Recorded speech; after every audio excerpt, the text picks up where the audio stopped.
So thank you and welcome everybody. I'm delighted to present this fifth seminar of the end of year seminar series 2020 entitled CSR, Whistleblowing and Human Rights that has been organized by the Corporate Social Responsibility and Business Ethics blog together with the Center for Financial and Corporate Integrity of Coventry University and the EU-funded research project Virtue. I would like to thank all the attendees that are following our seminar series. And also, I would like to give a special thank you to our co-organizers, Dr. Dawn Carpenter from Georgetown University, that will be the moderator today, and Dr. Luca D'Ambrosio of Sciences Po, that unfortunately cannot be with us today. And also a special thank you to Bruce Herbert, that will be introduced soon by Dawn, for giving us today this presentation on shareholder activism and corporate ethics. So I will just give now the floor to Dawn. Welcome everybody, and thank you. Good afternoon, or good morning to Bruce, who joins us from Seattle, Washington, here in the United States. I'd like to introduce you all to Bruce. Bruce is the CEO and founder of Newground Social Investment, which is the United States' first social purpose corporation. His independent fee-only investment management firm is the largest, oldest, and undoubtedly one of the most well-respected SRI and ESG money managers here in the United States. I had the opportunity to spend time with Bruce on my podcast, What Does It Profit?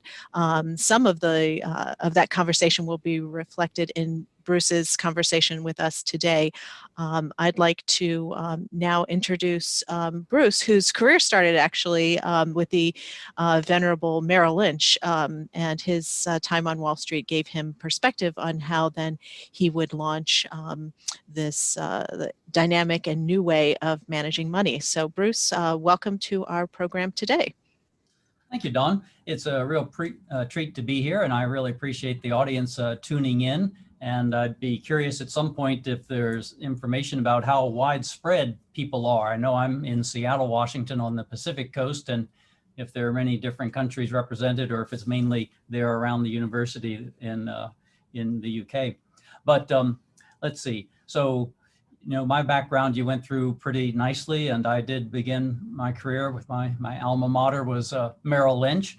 And it really was not until I was there probably about 3 days when I realized that, and I actually don't know where it hit me, but somehow I realized that whenever money moves, it has an impact. And without a tremendous amount of forethought, that impact has negative consequences, corollary damage, so to speak. And so that's when I started thinking about the ideas of social investment. And I thought I might start with a short clip of NPR, National Public Radio in the United States, did a feature on our work. And this is just a short excerpt from that. There are stories about the lone person standing up against the big corporation and bringing it to its knees. But this isn't one of those stories. This is about an inside man. Bruce Herbert is a money guy. He founded the Seattle investment firm Newground. And what he does is he buys shares in corporations for his clients. And when they get enough shares, they ask those corporations to examine their policies around issues like labor and the environment. As shareholders, we own the company. We have a vested interest that's inextricably linked and directly in line with management's interest in terms of the financial outcome and financial integrity of the process. So when we bring something up, they have to listen. So what we have found, not quite yet. What we have found is if you have a truly long-term perspective, we find that the interests of investors are almost perfectly aligned with the interest of workers, community, society at large, and the environment. And this was captured perfectly by a gentleman who I'm sure you all will remember well and fondly. So when we try to unite these two concepts, and one actually must wonder how they ever got separated to begin with, people tend to fall into one of four categories. Camp one doesn't yet pay attention. Camp 2 tries to thwart the progress of responsible investment. Camp 3 focuses on values and impact, while Camp 4 believes that ESG, environmental, social, and governance is that acronym, that ESG has materiality, that these issues have bottom line consequences, for the outcome of portfolios. Now, thankfully, it's been thought that those two were divergent, but actually the good news is that they flow in line, because you get good risk reduction measures from ESG analysis, and you get avoidance of reputational harm, and you get attraction and retention of key talent. A variety of good things come from this. And the convergence of these two approaches has been amply demonstrated by countless studies and research projects over several decades, even conducted by the likes of Morgan Stanley and Goldman Sachs. I can't call my alma mater Merrill Lynch yet in that category. However, I find that one of the most straightforward proxies for demonstrating the efficacy of responsible investment is the now more than 2 decades long experience of the Domini Social Index, since renamed to the MSCI KLD 400 Index. And so let's take a look. This is going back to 1990, as you can see here. That's the S&P 500. And then this is the KLD 400. My clicker is not advancing for some reason. There we go.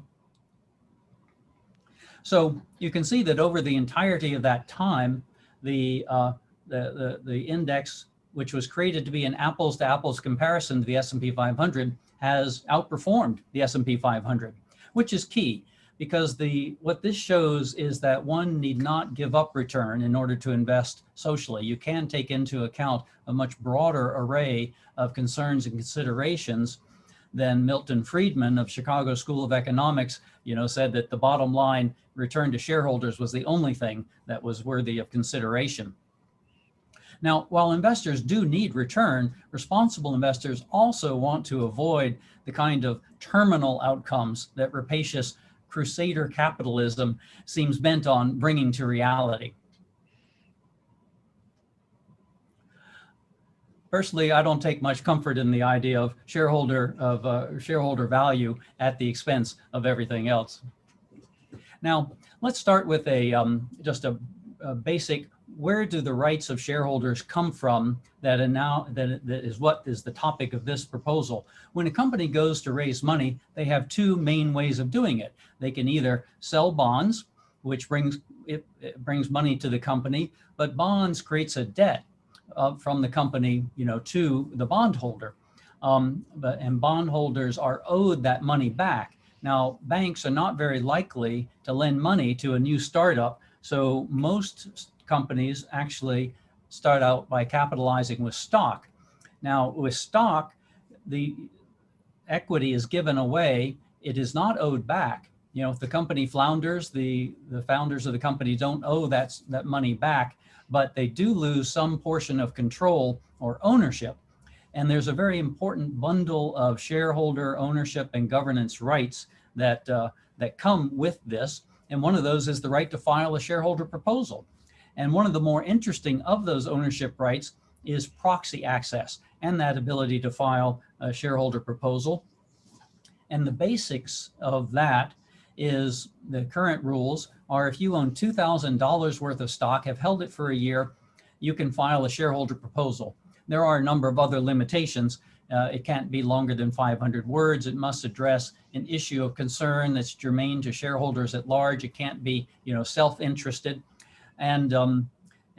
or relative to a major policy issue. And when it goes to a vote, there are voting outcome requirements as well. In the first year, in order to qualify for resubmission, it has to earn a 3% or greater vote. In the second year, 6, and in the third and all subsequent years, 10. Now, there has been a real onslaught against shareholders brought forward by the National Association of Manufacturers, the U.S. Chamber of Commerce, and the Business Roundtable, the unholy trinity of corporate America, if you will. And they created a faux grassroots campaign to say that these rules weren't serving individual shareholders. No shareholder complained, only the corporate business interests complained. And so just in the last 2 months or so, some new rules have been promulgated that have changed these. So the new rules you can see over here, they increase the requirement from $2,000 to $25,000 if you've only held it for 1 year. They do now create a tiered approach where second year it's $15,000. And interestingly, if you have held it for 3 years, it's back to the original 2,000. So a lot of our longer term shareholders, aren't really going to be affected by this. The second part of it is in the voting part, and the click isn't going forward again. There we go. Year one, instead of 3%, you must have 5% in order to qualify for resubmission. Year two, it's 15, and in year 3 and on, it's 25%. Now, these are quite large increases. And the reason is that the demographics of voting is that, first and foremost, the largest number of shareholders don't vote. They get the proxy and they simply recycle it. And then another large portion of shares are controlled directly or indirectly, influenced by management. So when you take out the people who don't care and aren't concerned, don't vote, and you take out the ones that are under the sway of management, if you think of who are left as the informed and independent shareholders, when you get a 3% or 4 or 5% vote, that actually is quite significant when you consider the informed and independent shareholders. Now, one thing about these new rules is they don't come into effect until 2022. So I think the SEC did that because they know there's going to be a lawsuit to try and fight the imposition of these rules. And there are also some other things that might cause them not to come into play. Now, social investment has often been described as a 3-leg stool. And the following clip describes these 3 legs while introducing a critical 4th element. And now let's watch. Social impact investing is often described as a 3-leg stool whose legs are screening or avoiding companies.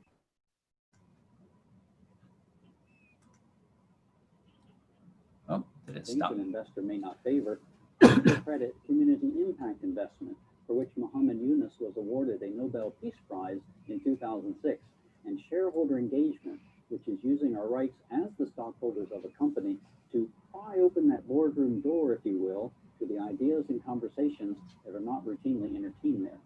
This 3-leg stool rests on a floor of policy work, lobbying to improve the rules of the game so as to be more fair, inclusive, and sustainable for all. So next, let's look at some strategy or framing around shareholder engagement that we've found can help people hold their own when confronting folks in management who hold very powerful positions in major corporations. And we're all familiar with the parent and child model. So I can't see everybody, but maybe by a show of hands, how many of you in the audience are parents? And how many of you have been a child? Well, that should see every hand go up. Now, when parents have children and they send them to school, they delegate a great deal of authority and day-to-day responsibility to their teacher. Now, that teacher is still subservient, if you will, to the parent and still responsible to the parent, and the parent still holds ultimate responsibility for their child, even though the teacher plays a very important role. I posit that there's a very similar set of relationships in between shareholders, management, and the company. Shareholders are the owners of the company, and we take and delegate a number of important day-to-day responsibilities to management, but that does not put management at the top of the triangle, at the top of the pyramid. They still owe their allegiance to shareholders. Now, senior management teams don't tend to view themselves as lower on the totem pole hired help, which occasionally can lead to unanticipated consequences. So, and I call to attention the name of the author here, Be Smaller, which is certainly probably how that man standing there feels looking at that corporate CEO. Now, continuing on our gallop through shareholder engagement, next up are some strategic planning and collaboration opportunities to consider, especially when trying to build a groundswell or start a movement. These are the points of influence on a company, which you can see, cover quite a wide waterfront. The lower three involve, come under the heading of policy work, that floor that the three-legged stool rests on that I mentioned. And everyone is familiar with consumer boycotts over here and union strikes coming around the circle. But employees now are also filing shareholder proposals and providing valuable insights into corporate culture, policy, and thinking. Talking about communities, we engage with fence line communities and workers as well to learn what's really happening on the ground with the company in the communities in which they are operating. And then coming around to about the 4 o'clock, or rather the 7 o'clock position, we talk about competitiveness both to spur beneficial corporate progress, especially as regards, as mentioned earlier, to the attraction and retention of key talent. Employees now want to work for a company that they feel proud of. And if a company has a bad reputation, isn't paying attention to the E, S, and G, the environmental, social, and governance issues that arise almost invariably from their operations, then it is harder to have employee morale stay high and be an important attractor. And obviously, garnering media attention up at the top of the circle for any and all of these efforts is essential. In fact, just having a shareholder proposal resolution printed in the proxy launches the issue into the business press, which gives shareholders a very important leverage. This slide talks about how to construct a shareholder dialogue and have it be productive. Michelle Chan-Fischel of Friends of the Earth and I created this for presentation at the Profitable Sustainability Conference to a group of corporate management teams to help them understand how to receive shareholder advocates, shareholder activists, and to deal with us effectively. We were trying to kind of grease the skids for ourselves, if you will. And as we go along, if you look at the flip side of each of these elements, an activist will be able to see what they should be looking for in terms of corporate behavior and identifying whether the company is being avoidant or stonewalling or is acting in good faith. And of course, maintaining an open attitude to the dialogue to begin with is critical. Having a credible team. Very often, when you first file a shareholder proposal, you get a response from the PR team, not human resources, but the PR, investor relations. And we want to be talking higher upstream, at the senior management level. It's always good as shareholders to have a clear idea of what your outcome is, because the company will typically offer some kind of withdrawal option. And what I mean by that is they'll say, if you will withdraw the shareholder proposal so that it does not get printed in the proxy and go to a vote of all shareholders, then we will take certain steps and actions. Now, frankly, typically we view that as the best outcome because it actually means forward momentum. There are occasions when companies will just acknowledge receipt of the proposal, say good luck at the annual meeting and getting a vote, and you'll never hear from them again. We view that as not being very successful, because if we're good in our job, if we're cogent in putting forward our message and our arguments, then it actually makes sense. Going back to that earlier slide where values and profitability, they both go in the same direction. They're not counter to each other. So now let's examine a handful of quick case studies that demonstrate some of what's possible with shareholder engagement. Oh, we got to finish getting this on. These slides will be shared, so you don't have to take too extensive notes, although I find writing things down helps me to remember pretty well. DuPont had planned a 50-year-long strip mining operation alongside the entire eastern border of the Okefenokee National Wildlife Refuge here in the United States. And the dredge mill equipment would be operating so close to the waters of this pristine area that underhanded you could toss a ball from the mill equipment into the waters of the swamp. And the Okefenokee, you might not have heard of it, but it has a unique ecology that draws people from all over the world, not just as visitors, but people coming to study. And so it's a vital area. This was an interesting case study because in part, we developed a mole inside the company, not a whistleblower per se, but someone who was able to confirm some of our assumptions about what was happening. Oh, now mind you, they were strip mining for the 7th most common mineral on the planet, titanium dioxide, which whitens a whitening pigment for paint and toothpaste and paper even. And so very, very common, yet the company was saying that they couldn't find it anywhere other than in the concentrations needed other than this, what was called the Trail Ridge alongside the border of the Okefenokee. We didn't believe that because for one thing, if you have a 50-year-long supply facing you, and here's where I push the pause button for a second. With my corporate background, I can look at things from a business perspective. And I like to say that however I might feel about an issue in my heart, I try to speak to it in terms that a board of directors can legally take action on. So when I heard that, when the company say that they had a 50-year-long strip mining operation, i.e. a 50-year-long supply, and they had evaluated other choices and had not found other places to mine effectively, I frankly did not find that to be very credible, because what company would spend a penny looking for resources to use a half century from now when you don't know what the market will be?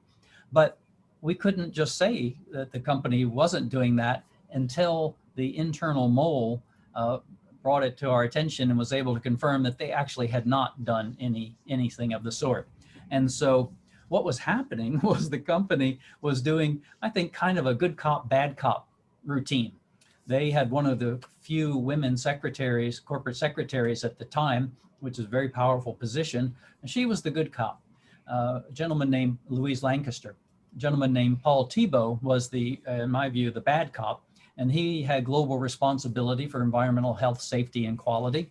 And so Paul would come to these meetings and he would literally pound the table and say, if we don't mine right here, it will be a taking from this company. And we stand to earn hundreds of millions of dollars from this enterprise. And so who is going to recompense us? Well, no environmental group had that kind of money. I mean, even though everybody and their brother was against the project, I mean, even the governor of the state of Georgia and the and national federal leaders were all against it, but nobody had that kind of money. But once we were able to have that confirmation internally that they hadn't exhausted their opportunity to find the mining substrate elsewhere, I was able to go in to one of these meetings. And when Paul literally pounded the table, I was able to say, Paul, now really, let's not be ridiculous. And there was a long pause because I don't think anyone had said something quite like that to Paul in a long time. He was a very, very forceful character. And I said, let's not be ridiculous. No one is suggesting that these two pieces of dredge mill equipment never operate again and that there's no revenue stream for the company. We're only suggesting that you pick those two pieces of equipment up, move them to another site, and mine there for the next 50 years, being profitable for the company. And you talk about it being hundreds of millions of dollars. Well, we're a $45 billion a year company. And if you just do simple math, the annual revenue from this compared to the annual gross receipts of the company is less than 0.02%. And that's gross, not even net. And yet, on the other side, if you harm the Okefenokee, you have the possibility of damaging DuPont's brand reputation across every one of our product lines. So to us as shareholders, that does not make good economic sense. You don't want to risk the entire brand reputation for 0.02%, and that money you can find elsewhere and mine safely. Well, Paul Thibault never showed up at another meeting after that. And the company ended up, the other thing I said is that while you go and find another place to mine, you also have to permanently retire the mining rights here alongside the Okefenokee, so that land will never be mined in competition with our company. And notice how I talk about we and our company, because we are the shareholders. Remember that pyramid where shareholders are at the top and management is hired and delegated day-to-day functions? This is the attitude that we bring into these negotiations. Well, the company did exactly that. They donated 16,000 acres of land to permanently retire the mining rights there. It was the largest conservation gift ever made in the history of the state of Georgia, where this was.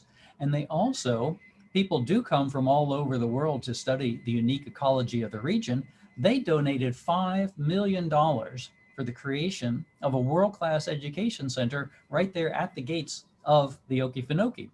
And if you could see that town, where that happened, that town had been so wrung out economically that that this infusion of capital led to an economic renaissance beyond all imagining.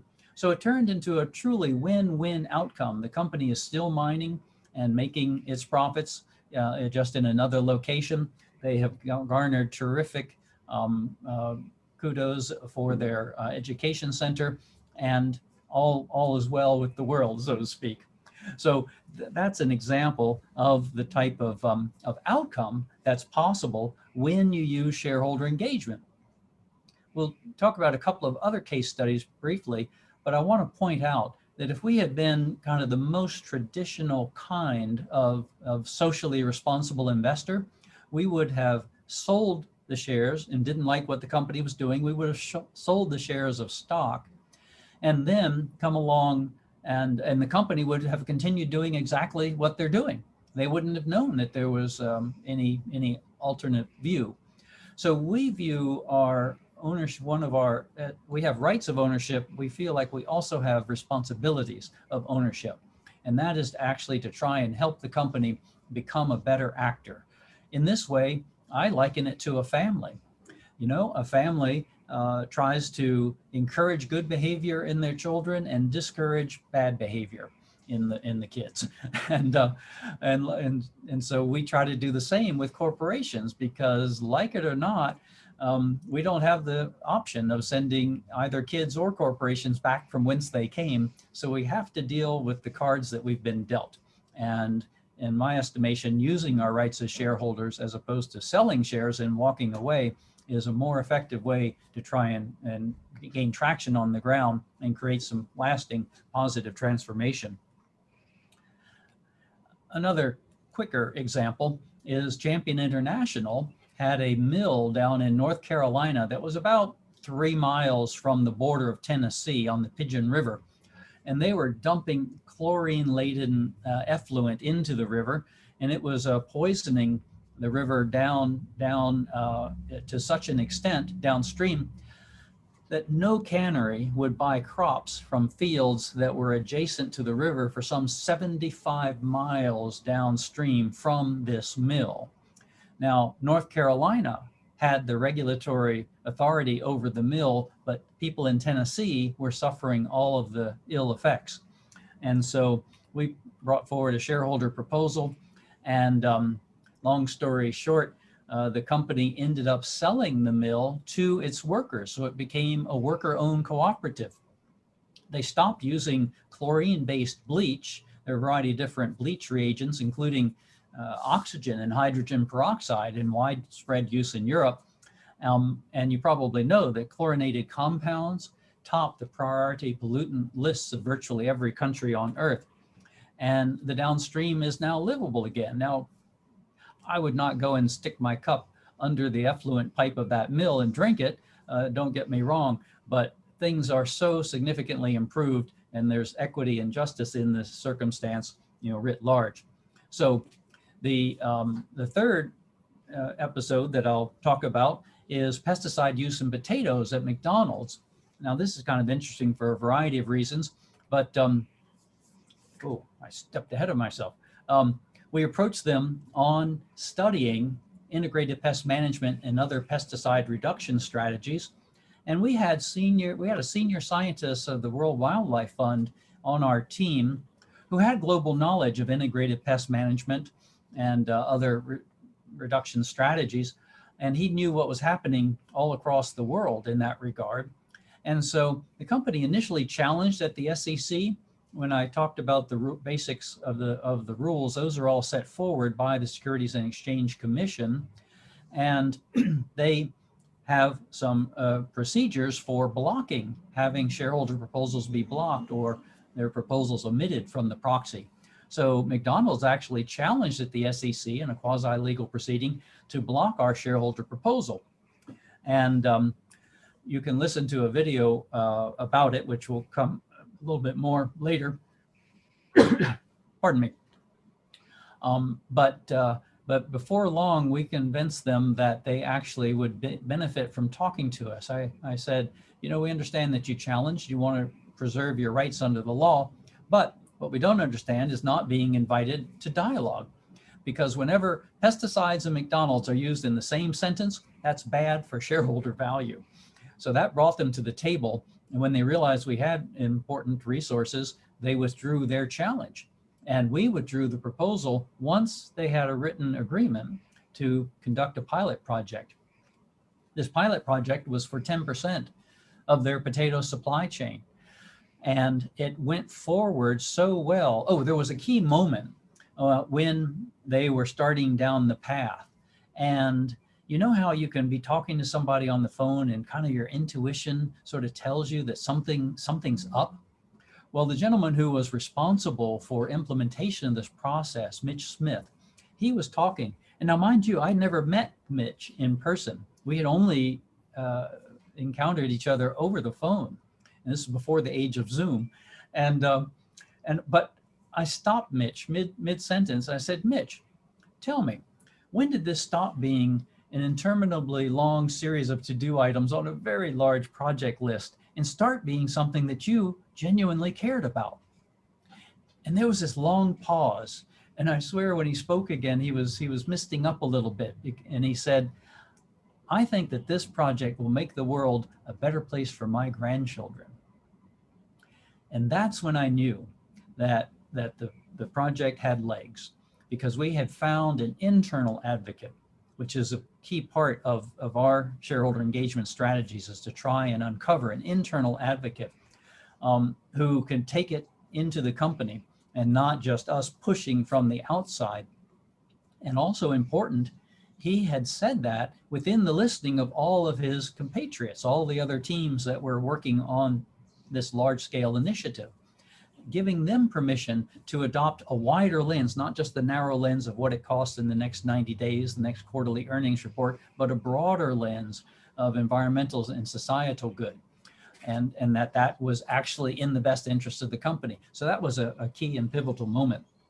Well, within a year, about 9 or 10 months actually, they announced, this is working so well, we're going to roll it out to 100% of our growers, 100%. And just during the pilot project, 2 universities were conducting a study on global pesticide load, and they measured a global reduction in pesticide use just from the pilot project, not knowing that McDonald's was embarked on this path. And so McDonald's then went on and took it out to 100% of their potatoes. But not only that, they said, we want to replicate this for all of our agricultural products: lettuce, tomatoes, onions, apples, anything that we use.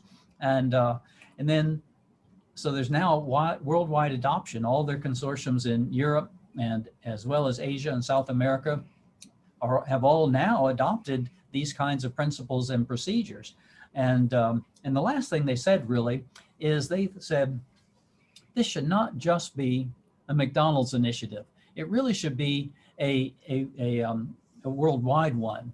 And so they now are, the white knight, taking these ideas out to their peers and competitors all across the globe, which will again take it much further than just us pushing, as shareholders from the outside, as important as the shareholder voice is. Now, I mentioned if you want more on this story, on this feature that National Public Radio did, it's pretty short. You can Google my name and McDonald's, or go to our website. And oh, good. It's now time we can take a quick romp through a short collection of highlights from our work over the last 5 years.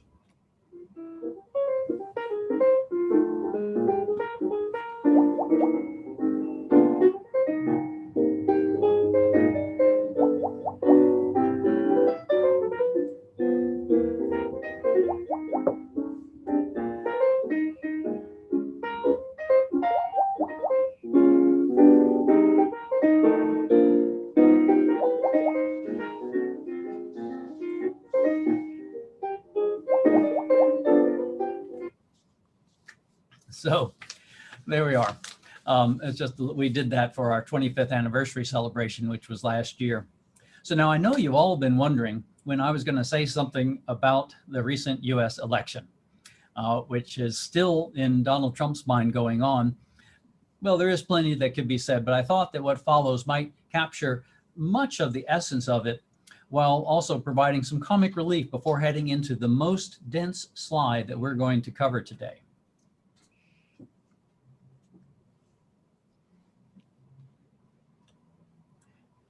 So you can see the little Donald J. Trump missile and Putin there with his shirtless back facing us. And as we click forward, up next is a primer on how votes are counted in corporate America. Now, votes are what happen if we're not successful in encouraging a company to take constructive action. And so when we don't get agreement, it goes into, and a withdrawal, it goes into the proxy for a vote. And so then how the votes are counted is critical, because they're actually, I hope you're all sitting down and won't be shocked, there's rampant vote manipulation going on in corporate America, which I'll illustrate with an example that we experienced ourselves. Now this gets into the math and a little bit of technicalities, but bear with me. Most US corporations are chartered in the state of Delaware. So we call this formula, vote counting formula, the Delaware formula.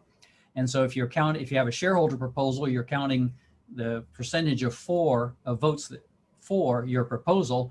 So 4 is in the numerator, and there are 4 categories of votes in corporate voting. There's a for vote against, there's an abstention, and then there's something called a broker non-vote. Remember I mentioned how most people recycle their proxies and don't vote at all? That's called a broker non-vote essentially. And so that creates all of the votes. Now, that's not the only formula. The Securities and Exchange Commission uses a different formula. They use the 4 votes divided by the for and against below the line, because they say people who abstain, who refuse to put in an opinion, or broker non-votes, people who don't even bother, they're either disinterested and uninformed, why should their votes count at all? So the SEC, when they are calculating eligibility for resubmission, remember that 3, 6, and 10% voting thresholds that I mentioned earlier, they use this vote, the SEC vote right there. So we had a particular example with Plum Creek Timber. Now, Plum Creek is now owned by Weyerhaeuser, but they, at the time, were the 3rd largest forest and timber products company in the United States. And a shareholder proposal to them about adopting policies for disclosure of their political spending, the so-called dark money that flows from corporate coffers into the political process here in the United States. And so when we put that forward, we went to the annual meeting, and the company I'm giving you numbers that we didn't have at the time. At the annual meeting, the company just said, oh, you got a 5.8% vote. Well, that's not burning the house down, but in the first year, that did qualify it for automatic eligibility for resubmission. So from a shareholder perspective, and again, understanding the demographics of voting, we were pleased with that outcome as a first year outcome. In those days, companies did not have to report in a timely fashion to the SEC. Now they do. And so these numbers, all of the voting numbers, the raw vote tallies, we did not see for 4 months. Not until the next quarter did we actually get to see that. And what we found, what happened is I went along, I had totally forgotten about this vote. It was months later, but IRRC, the Investor Responsibility Research Center, at the time published an annual review of all of the outcomes of shareholder-sponsored proposals at companies across America. And imagine my surprise when I got my copy in the days of hard copies in the mail, and the front page article was about our shareholder proposal at Plum Creek because it had gotten the highest vote of any shareholder-sponsored proposal of any topic. Now, it was not a 5.8% vote, as the company said. It was a 56.2% vote when you count using the simple majority formula. So the Delaware formula, you can see in red on the left, generated 5.8. The simple majority formula, which is mandated by the Securities and Exchange Commission for purposes of determining eligibility for resubmission, 56.2. That is 50.4 points lower. So it took a majority vote, a winning majority vote, and relegated it down to a 5.8% vote. Thankfully, the Delaware formula has now been forbidden. New York Stock Exchange regulations a few years ago does not allow that for any exchange-listed company. So we actually now call that, I call it, and it's called the historic Delaware vote to contrast it to what now companies are using a lot of. I call the modified Delaware formula. Now, why modified? Because broker non-votes here in the left formula are no longer included in the denominator, but abstain votes are. So abstentions are, again, the votes of people who are undecided or disinterested. And so why count those votes? But companies do. And here's what happens when they do. This is on the same vote at Plum Creek. If it had been counted using the modified Delaware formula, you see the same 7.9 million shares voted for, 7.5 voted against. But now you have the 11.1 million abstentions. You can see that's a large number relative to the other two. That created an outcome, would have created an outcome of 34%.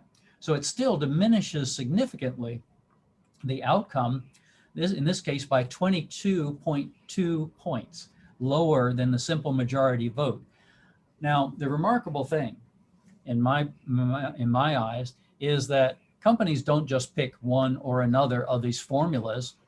They actually will use either or, and in the old days, even 3 different ones in the same proxy in the same year to vote different categories of votes. Management-sponsored ones, they'd count using simple majority. Shareholder-sponsored ones, they would count using the historic Delaware formula, because you can see with the size, the dimension of the broker non-votes, it would be literally is almost impossible. I have done a study of vote counting and have evaluated more than 100,000 votes taken in corporate America on shareholder-sponsored proposals over the last decade or 15 years. And I have yet to find an instance where if you count the broker non-votes, it would be possible to get a majority vote on the topic. So it really has a significant impact. So now I wonder if you're ready for a pop quiz. Hopefully I explained it well enough. You know, we think it's not all that complicated. It is a little bit in the weeds, but all you have to do really is remember what Joseph Stalin knew so well, and infamously said, "I don't care who gets to vote, just so long as I'm the one who counts the vote." Now, as we round the corner of our time together, a few closing thoughts that might help draw some of the threads together. First off, it's not magic. I don't know if this is actually magic showing on the screen, but it kind of has that mystical quality to it.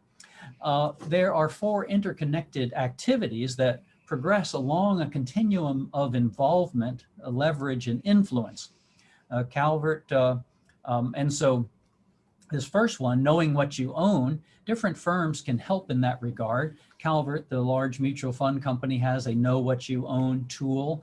As You Sow, the foundation down in California, has some really robust tools to evaluate for mutual funds, whether there are prison companies, whether there are gun companies, whether there are fossil fuel companies in your various portfolios. Morningstar, of course, has some free resources and some paid resources. Item 2, voting your proxies. I always recommend getting your proxy and, well, if this was a proxy, reading it from the back to the front. Turn it over and read it from the back to the front. And because they always put the shareholder sponsored items at the end. And so from our perspective, that's sometimes the most important part, the most interesting part that the company would actually rather you not pay attention to. So, and you can feel safe voting for just about anything there, especially if it's been put in by any of the radical nuns that I love to talk about from ICCR. Now, ICCR is the Interfaith Center on Corporate Responsibility, and they're a great partner and resource in this work. And I should check my time. We've gone over a little bit, so I won't tell a good story about about Sister Pat Marshall. Now, 3 is connecting with the sustainable impact community. This may be easier to do as a professional than an individual investor, but choosing ESG mutual funds or money managers is a great way to start plugging in. And the resource page that I'll share in a moment also has some organizations that individuals can take part in. And then the 4th range, becoming an engaged investor, is what we've been talking about today. It involves shareholder engagement. It also involves writing letters to the company, showing up at annual meetings and signing on to the many very worthwhile petitions and initiatives that involve corporate responsibility. And really, why should we bother? I mean, what's in the interest of a shareholder? It matters, and we're bothered because there is a gulf between what economics measures and what humans truly value. And I feel that this has never been more truly captured than in the quote of Robert Kennedy, who in 1968, when he was on the campaign trail, had this analysis of business and economics. Now, this is a long screen, so I can leave this on the screen maybe during the Q&A period, and it will be in your packet. But the last part is worth reading. The gross national product measures neither our wit nor our courage, neither our wisdom nor our learning, neither our compassion nor our devotion to country. It measures everything, in short, except that which makes life worthwhile. And it can tell us everything about America except whether we are proud to be Americans. So with this quote as inspiration, here are some more resources, organizations, and networks that you can plug into. They are broken into 3 categories: human rights, whistleblowing, and shareholder finance initiatives. And I'm sure we might touch on many more things in the Q&A period. Well, I've had an utterly splendid time presenting to you all. I wish we were in person, but that will come later with the vaccines, I'm sure. And I hope that this has been helpful, even though I understand that wayfinding in this kind of new territory may at first seem like something of a maze. But be sure to use your resources and to look for helpful clues or signage along the way. And we wish you good luck in the initiative. Thank you.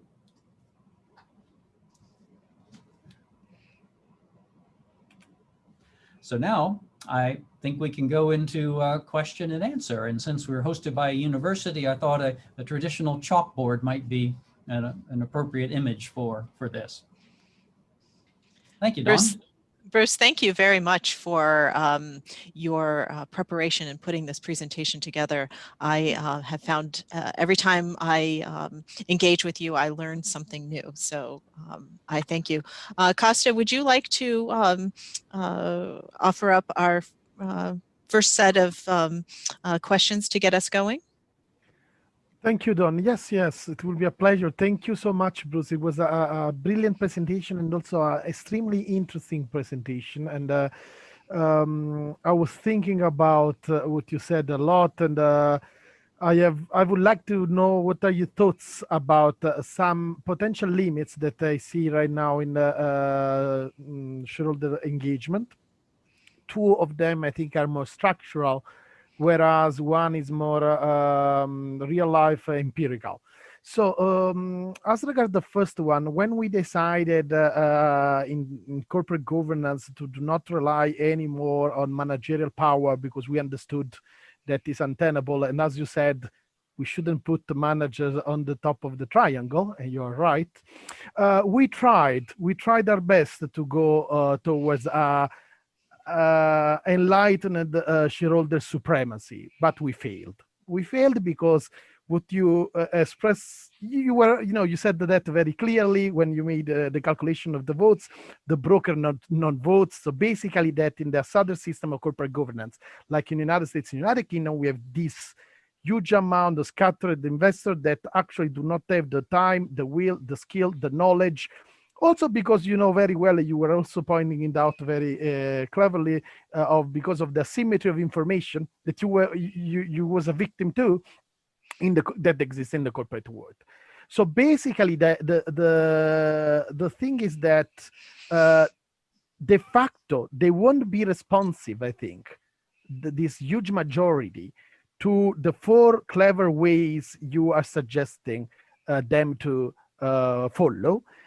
So my idea is, besides the fact that we have to try to let shareholders be engaged, what do you think about alternative solutions based, for example, on a stakeholder approach that, of course, has to be done with public partnerships, because private alone, they won't do that.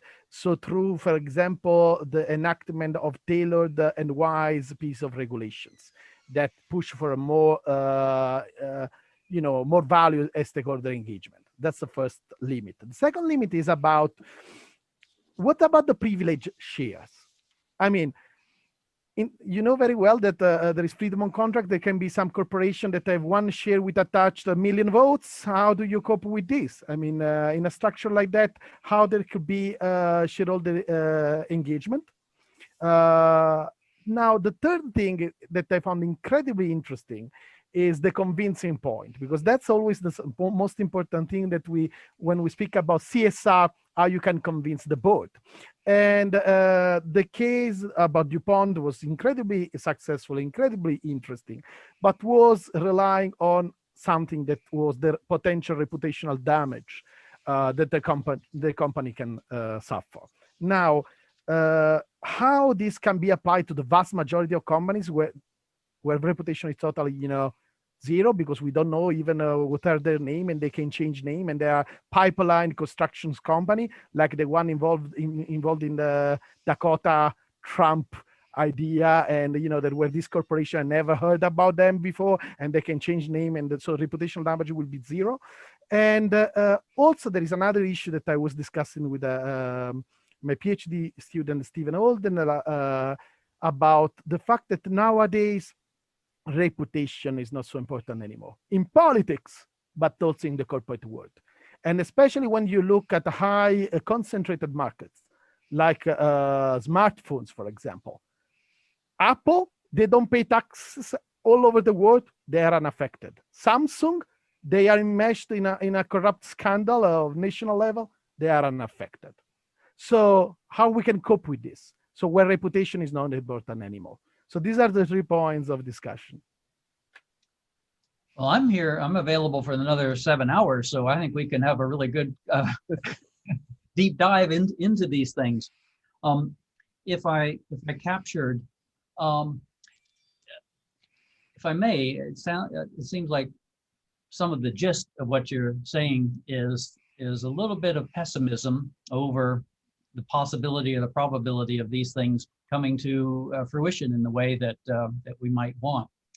And there are strong and entrenched forces at play, both people and institutions, but we do see shifts happening.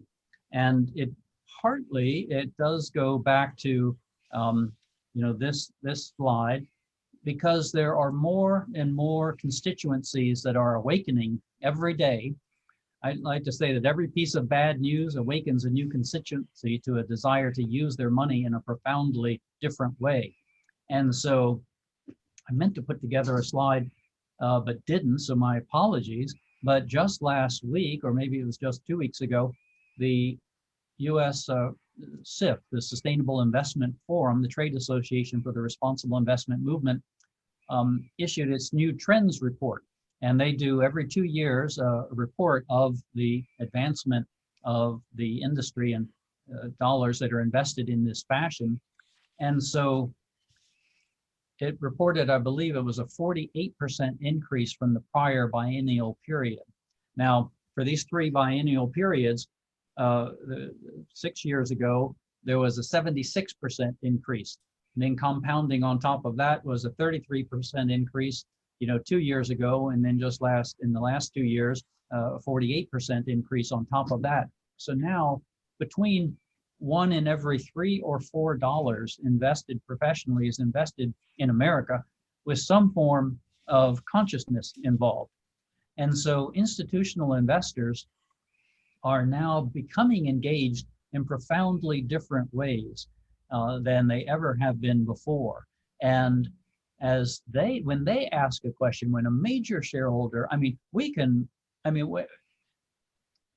with McDonald's, we represented a foundation that owned only $7,000 worth of stock. $7,000, not even shares. And yet we were able to have a world-changing outcome. It's really humbling to think that not a living species on Earth is not benefiting from the steps that McDonald's has taken.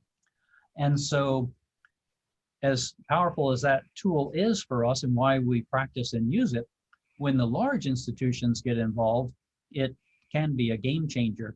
And so we are starting to see significantly larger votes on shareholder proposals, and the larger institutions, including unions, are bringing along different constituencies.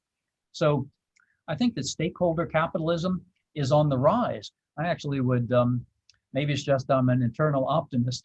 It's been said there's no future believing there's no future. And so up until the lights go out, I'm going to be advocating for things that matter and things that change the needle. But 2 concepts have really come into play in recent years. One is universal ownership. And this is partly what has started to really move the needle in terms of large institutional share owners that now control trillions of dollars and bring that to bear in responsible ways. And universal ownership is, these entities are so gargantuan, so mammoth, that they own the market. There's essentially nothing that they don't own. And so in the old days, if you had a concentrated portfolio, maybe even a big portfolio might have a few hundred names in it, but there were thousands of other companies. If one company was externalizing their costs, dumping effluent, creating Superfund sites, things like that, or any of another range of things, if they were externalizing their costs, those harms were being felt by other companies, other people, other communities, or the environment at large, and the chickens, so to speak, never came home to roost. But now, when a company externalizes their cost, that goes to harm other entities that are within their same portfolio. So it would be like a family deciding to, well, we have 4 kids, but we're going to really feed one of them really well, and just let the others wither on the vine. A family would never make that choice, and so large portfolio asset owners aren't making that choice either. So that's the one concept, is universal ownership. The other is perpetual ownership. Now, perpetual ownership is seen in the fact that I'll pick a state of, say, the state of Connecticut, which is active with its shareholdings. The beneficiaries, they have an ongoing, essentially in perpetuity, responsibility to pay health and pension benefits to workers. Now, the names and faces of those worker recipients will change naturally over the decades, but the state's obligation to pay health and pension benefits will not change.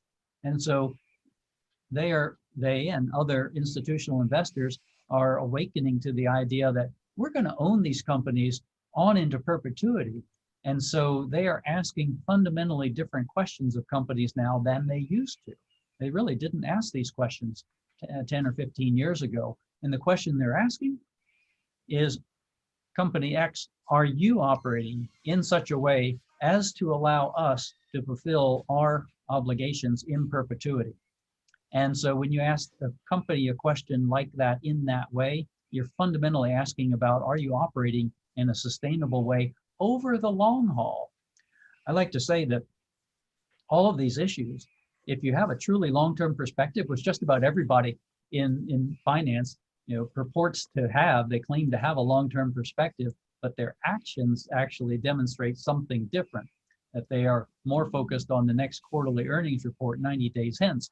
But if you have a truly long-term perspective, I almost can't identify an issue that isn't well served by a long-term perspective, where what is aligned with greatest profitability over the long haul is also aligned with equity, justice, and environmental integrity. And our view of the reputation, I mean, companies are trying to get out of being held accountable. There's no question about that.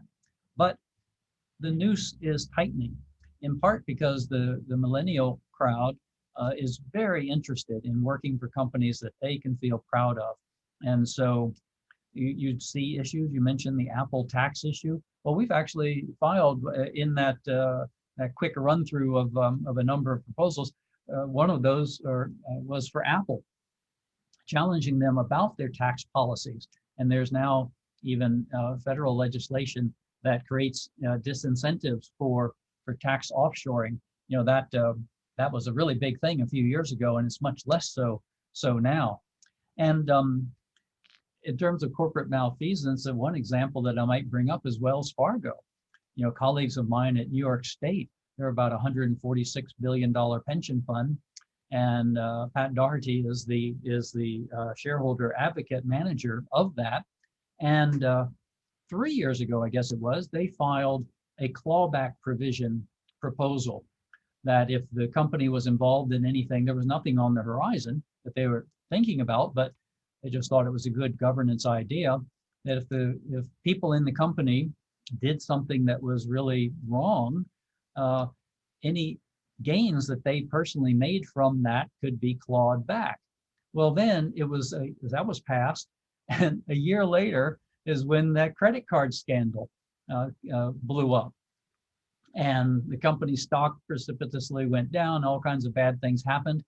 Because of that clawback provision, Wells Fargo was able to claw back something like $220 million of ill-gotten gains that had been distributed out to these so-called successful divisions and successful leaders of those divisions. So that's the kind of thing that we see happening. And when you have one good example like that, that just inspires more. I might not have touched on everything that you've said, but the last thing that I wanted to touch on is, companies, executive compensation is one of the hardest topics. Of all of the topics that I think shareholders have been working on for decades, that is the one that has proved to be the most recalcitrant.